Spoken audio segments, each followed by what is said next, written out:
Halo, jadi Anda bertanya-tanya tentang bagaimana cara meningkatkan pendapatan Anda 2-3 kali lipat.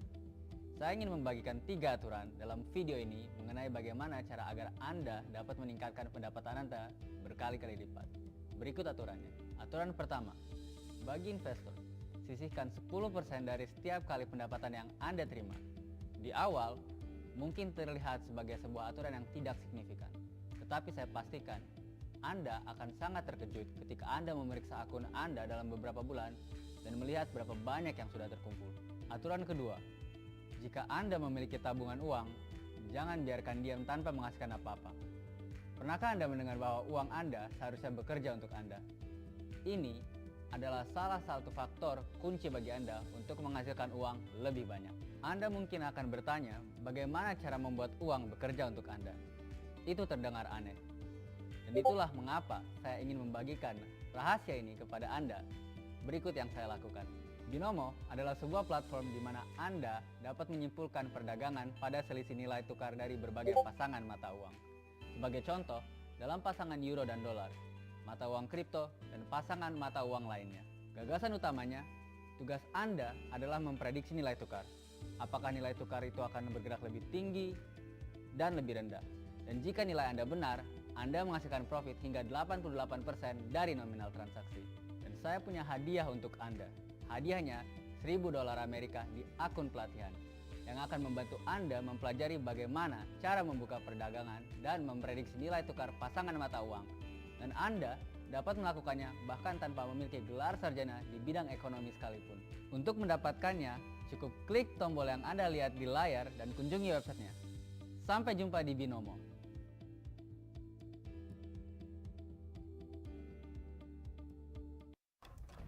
Oh, hold it. Run that back. Sector G6 there, zoom in. Whoa, there. Freeze that. What is it? Enhance. Enhance. Look at his wrist. Is that...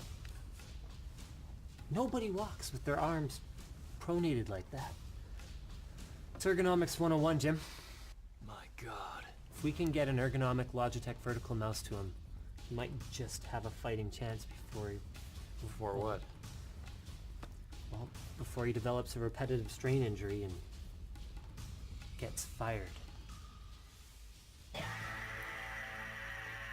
Thermaltake's Level 20 cases feature radiator mounting for water cooling, gaming-focused aesthetics, and beautiful tempered glass panels. Check them out now at the link below.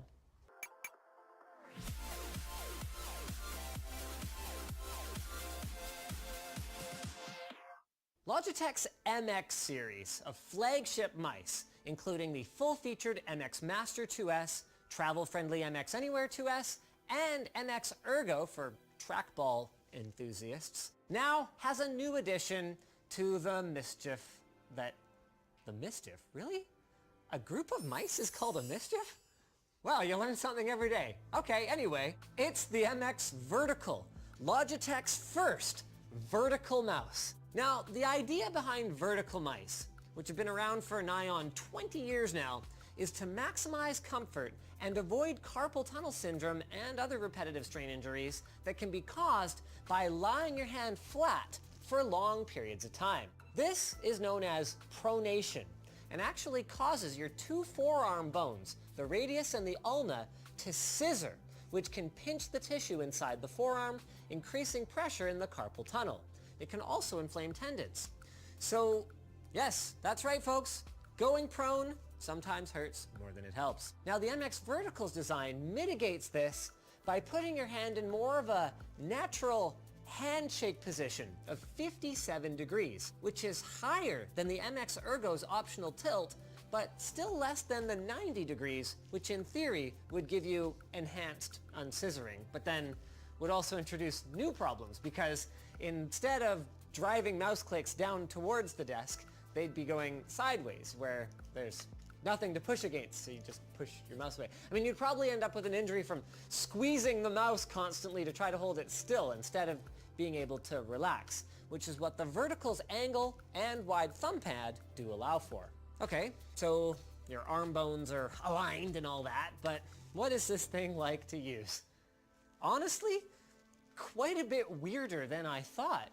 And there's definitely a bit of a learning curve before you can point with the degree of accuracy that you're probably used to, because you have to learn to move your arm on a totally different axis. Now, on a normal mouse, most of us execute big movements by pivoting from the elbow or from the shoulder, and then fine movements by moving the wrist sideways, a little bit like this. But while this does offer a lot of precision, it's actually an unhealthy movement with another fancy name, ulnar deviation. But with the Vertical, you actually do your fine movements like this, which becomes second nature after a week or two, except for an unexpected problem that James, who I immediately unloaded this thing to when it arrived, ran into, which was a frustrating increase in what we're calling fake clicks, where you go to click on something and nothing happens, causing you to have to click again.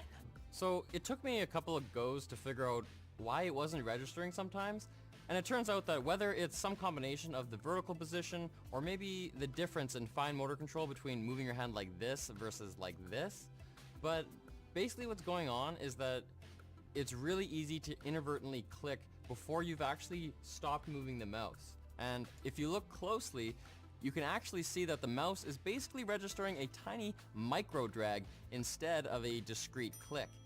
Now it's possible that the main factor in all of this is just that we have so much practice using horizontal like regular mice, and that this could be a complete non-issue over time. Or it's possible that you don't experience this issue at all, and it's just a James thing. But all we can do is tell you our experiences, and this is what I experienced, so there it is. One thing we expect to be agreeable to everyone, though, is the MX Vertical's looks. Despite Logitech's obvious focus on ergonomics, the mouse itself still manages to look, frankly, like a work of art. It looks like a seashell, or a sailboat, or like a sick jump. But even seemingly design-focused decisions here often have practical elements to them. So the soft touch rubber top, for example, is accented with these vertical ribs that play with the light more than the graphite color otherwise would, but also give it a pleasing, grippy texture in the hand, so you can't accidentally slip. Unfortunately, this mouse doesn't exist in a vacuum, and comparison is the thief of joy.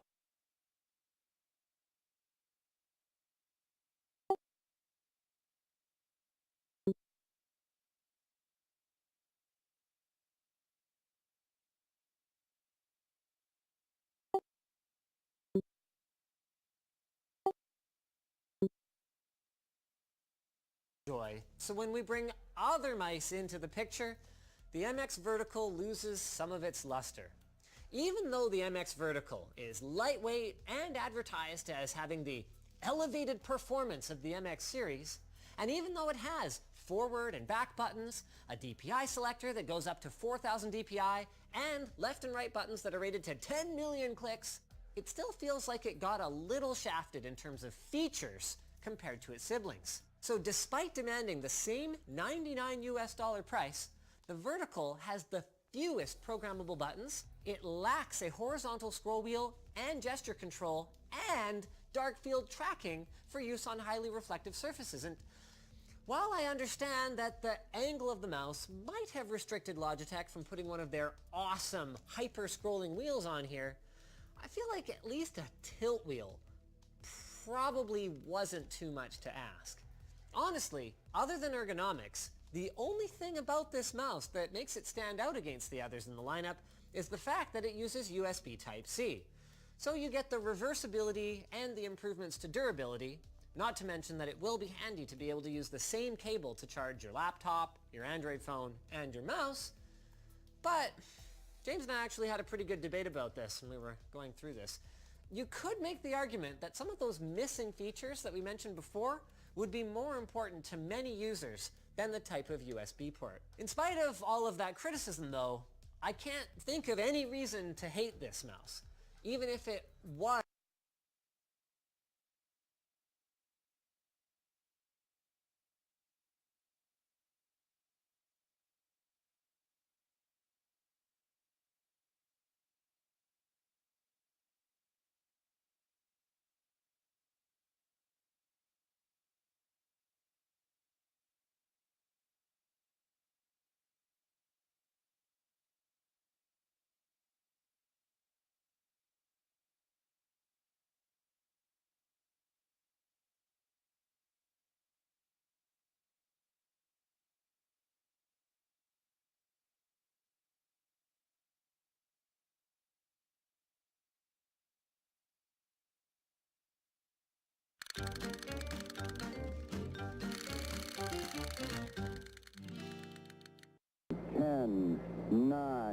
ignition sequence start.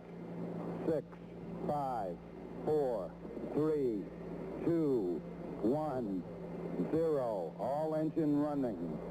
Liftoff. We have a liftoff. It's probably the most well-known peacetime battle between the United States and the Soviet Union in both technological and ideological terms of the 20th century. And although the USA won the race to the moon, if you'd been a betting person from the mid-1950s to the 1960s, the chances are that you would have thought that the Soviet Union would have a very good chance of getting there first. So why didn't Russia put a man on the moon? At the time, the Soviets were leading in the space race. They had already started with the launch of Sputnik, then launched several probes to the moon, including one in 1959 that orbited and had taken photos of the far side, and by 1961 they'd put the first man into space. So when Kennedy made his now famous "We choose to go to the moon" speech in 1962 to rally public support, the Soviet leader Khrushchev's response was silence, neither confirming nor denying that they had a plan for manned moon missions. But at the time, Khrushchev wasn't really interested in competing with the US over the moon. He was more interested in ICBMs, the intercontinental ballistic missiles for the strategic rocket forces of the Soviet Union. But there were others in the Soviet Union that had harboured plans for a manned moon mission for a long time. These included the man whose name was a state secret and the most powerful man outside of the Kremlin when it came to space. He was Sergei Pavlovich Korolev. Outside the inner circle of the top space scientists, he was known only as the chief designer, or by his first two initials SP, because the Soviet leadership feared that the Western powers would send agents to try and assassinate him. Korolev was the man who was behind many of the Soviet space successes and the head of the OKB-1 Design Bureau. He oversaw Sputnik and the manned missions, including the first man in space, Yuri Gagarin. His authority extended over almost everything to do with space. His design group worked on missions to Mars and Venus, communications, spy and weather satellites, ICBMs, and the Soviet manned moon missions. Korolev had a huge amount of control over the space program. In administrative power, he was almost a one-man version of NASA, covering areas that in the US were done across multiple aerospace companies and flight centers. But even a man of his power and connections didn't get everything his own way. He had to continuously fight against rival designers and design groups. Although Korolev wanted the moon missions himself, in 1960 the job was given to his rival, Vladimir Chelomey, because of his patronage by Khrushchev, but his lack of experience meant that the missions progressed slowly. The progress of Apollo, on the other hand, worried the chief designers, and as a result of this and the infighting between the design bureaus meant that there were multiple overlapping designs for the moon missions. At one point there were 30 different designs for launchers and spacecraft. In 1960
1964, the Soviet leader Khrushchev was replaced by Leonid Brezhnev. Korolev was given then complete control over the moon missions and pushed through his designs ahead of Chelomy's.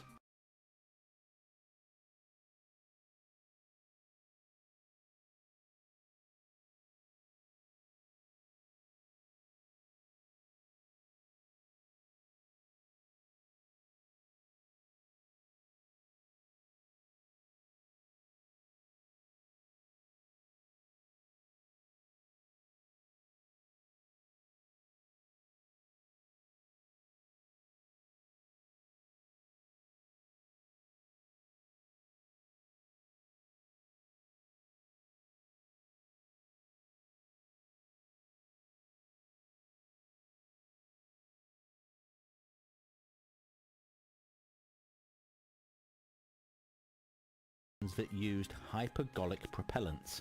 These consist of a fuel and an oxidizer that when mixed together spontaneously ignite when they come into contact with each other. Korolev thought these were too dangerous for manned missions due to the highly toxic and corrosive nature of the chemicals used to make up the fuel. Glushko said that it was not possible to create a new large engine design that used cryogenic fuel of liquid oxygen and kerosene and get it ready in time with limited resources and cash. He also cited that at the time the Americans had been working on cryogenic engines for the Saturn for 5 years and still hadn't got them to work reliably. There was also a personal problem between the two men. Korolev blamed Glushko for denouncing him in the Great Purge under Stalin in 1938, leading to Korolev's near death serving 6 years in a Soviet labor camp. Glushko, on the other hand, considered Korolev to be irresponsibly cavalier and autocratic towards things which were outside of his zone of competence. This clash between them led to Glushko refusing to work for Korolev and caused delays to the overall program. Korolev was forced to find a new engine designer and gave the job to Nikolai Kuznetsov, who was a leading jet engine designer but had not designed a rocket engine before. The Kuznetsov Design Bureau looked at the problem and realised that creating a rocket engine was not that different to the jet engines they were used to, but they ran into the same problem as Glushko, in that the Soviets simply didn't have the industrial infrastructure that the Americans did to produce a new large engine. The solution they came up with was innovative, but would have both negative and positive outcomes. Where the Americans used 5 large engines for the initial booster stage of the Saturn, Korolev was forced to use 30 small but highly efficient engines arranged in a ring of 24 around the base and 6 at the centre. In order to achieve the thrust required, the design of these engines was very advanced and used a method called the closed cycle system. This was capable of boosting the efficiency and power to levels which were believed impossible before. The Americans had known about the closed cycle system but thought it was too difficult and dangerous, as the high pressure, high temperature oxygen method could cause the engines to burn up. So they used the more reliable but less efficient open cycle system, but with much larger engines. It had only been possible for the Soviets to create a closed cycle engine.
because they had secretly developed advanced stainless steel alloys, something which the Americans didn't know about at the time. Using so many smaller engines allowed the N1 rocket to create more power than the Saturn, but the likelihood of one or more of them failing and making the rocket unstable was much greater. One of the main problems was the complex fuel plumbing that was required to supply all the engines, which in time proved to be a very fragile system. But just as the Soviets were working on the new engines, in 1966 Korolev died after undergoing a routine operation. This was a setback because Korolev had a unique set of abilities and connections and was the major driving force behind making sure that the moon missions would be delivered. The work of continuing fell to Vasily Mishkin, Korolev's deputy, but Mishkin didn't have the political astuteness or power of his old boss. The Soviets also didn't have the facilities to test all 30 of the engines of the main stage at once before they were mounted to the rocket. The Baikonur launch complex could also not be reached by heavy barges, so the whole rocket had to be broken down into sections, transported by rail and then rebuilt again at the launch pad. This meant that the development of the N1 rocket as a whole was still ongoing when it came to the launches, so it was almost expected that there would be failures. The Soviets planned 14 launches. The first 12 would be unmanned, and the last 2 would be the manned lunar missions. On the 21st of February 1969, the first N1 rocket was prepared for launch. This would be the first time that the whole system had been tested. In fact, it was revealed later that only 2 out of every batch of 6 engines had even been run before the launch. This was in contrast to the Americans, which were fully able to test their F1 engines before the Saturn was assembled. Once that had been done, it was then moved from the assembly building to the launch pad, reassembled, tested and ready to go. Within seconds of the launch, the engine control system, which was called CORD, shut down 2 of the 37 engines. Then, self-oscillating vibrations started in the fuel system due to unstable conditions. This ruptured fuel lines which caught fire and burned through electrical control wiring. This then caused the CORD system to incorrectly shut down all of the engines 68 seconds into the flight, and the rocket crashed 32 miles from the launch pad. After the investigation and subsequent modification, the second flight was due for the 3rd of July 1969. The launch took place at 11:18 p.m. As the rocket cleared the tower, the liquid oxygen turbo pump on engine number 8 exploded, causing a fire which triggered CORD to shut down all the engines except one.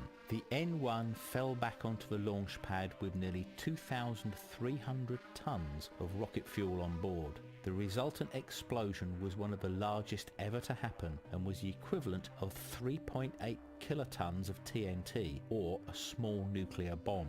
It destroyed the launch complex, blasted debris over 6 miles away and was visible over 22 miles away. Some 30 minutes after the blast, when launch crews were allowed onto the site, they found droplets of unburnt rocket fuel still raining down from the sky. And afterwards it was discovered that 85% of the rocket fuel did not detonate, which actually reduced the size of the blast.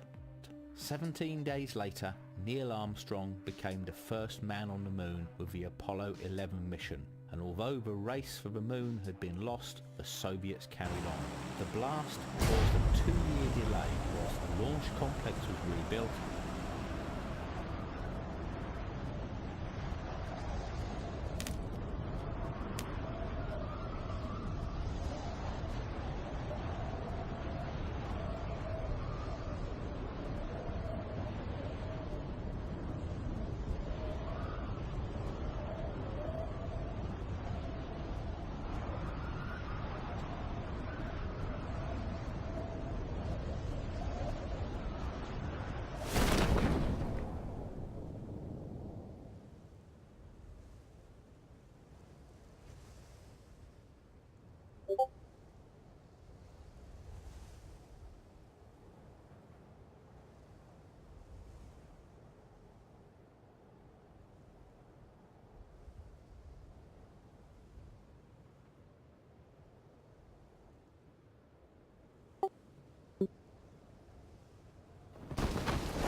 And further modifications were made to the rocket. In November of 1971, the third attempt also failed due to unexpected eddy and countercurrents in the base of the main stage, causing the rocket to roll uncontrollably and ultimately break up due to the stress on its structure.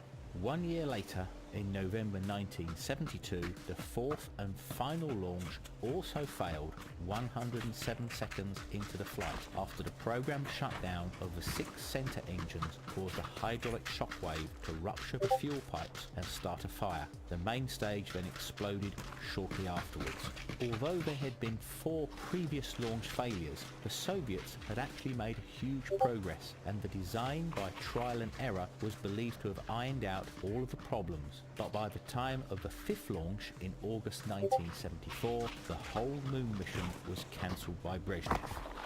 By this time, the Americans had been to the moon 6 times, and public interest in space was waning.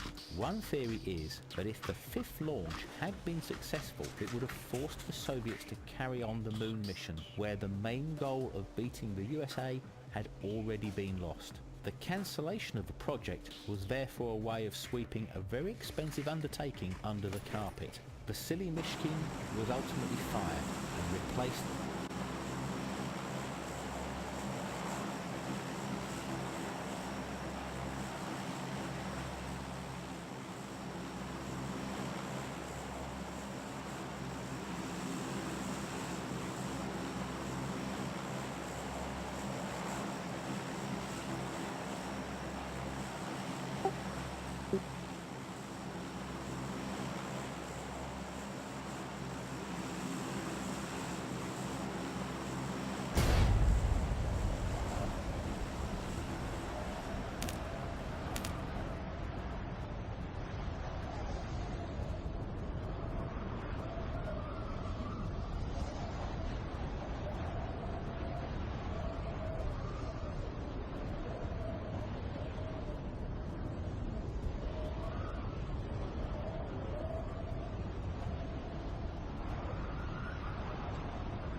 Glushko, but by 1976 the N1 rocket program was scrapped. The rockets were broken up to hide the failure and to make the US think that the space race was still ongoing. It wasn't until Gorbachev's period of glasnost when this cover story was blown and the true story of the failed Soviet moon mission became widely known about, and why the Russians didn't put a man on the moon.